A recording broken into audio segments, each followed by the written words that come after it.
কোথায় আছিস? শেষ পর্যন্ত আর লুকিয়ে থাকা হলো না। মানুষ বলে সত্য একদিন না একদিন প্রকাশ পায়। যশোর জেনারেল হাসপাতালের একটি ঘটনায়ও ঘটল তেমনই এক নাটকীয় পরিণতি। সন্দেহজনক পরিস্থিতির খবর পেয়ে ঘটনাস্থলে পৌঁছে তরুণীকে আটক করে পুলিশ। শুক্রবার বিকেল ৫টার দিকে যশোর জেনারেল হাসপাতালের মেডিসিন ওয়ার্ডে এই ঘটনা ঘটে। হাসপাতাল সূত্রে জানা যায়, মাইগ্রেনের সমস্যা নিয়ে এক তরুণী হাসপাতালে ভর্তি হন। কিছুক্ষণ পর তার সঙ্গে থাকা এক তরুণকে নিয়ে ওয়ার্ডের বাথরুমে প্রবেশ করেন। দীর্ঘ সময় বাথরুমের ভেতরে অবস্থান করায় বিষয়টি নজরে আসে আশেপাশের রোগী ও স্বজনদের।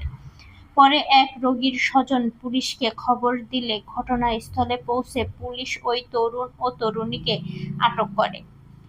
আটক দুজন হলেন ঝিনাইদহ জেলার মহেশপুর উপজেলার বাসিন্দা মোস্তাক শাহরিয়ার এবং যশোরের চৌগাছা উপজেলার হাকিমপুর গ্রামের আফরিন আক্তার।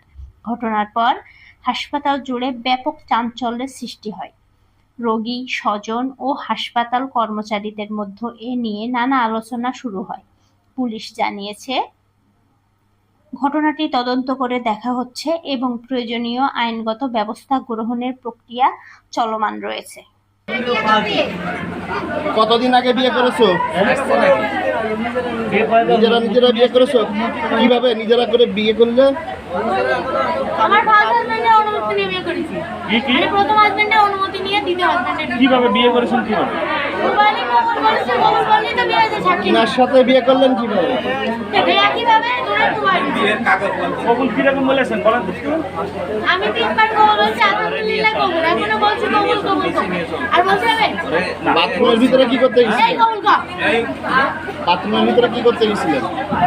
গোসল করতে গেছিলেন? আপনি তারে গোসল করে দিচ্ছেন না সে আপনারে গোসল করে দিচ্ছে? হ্যাঁ, থাকবে।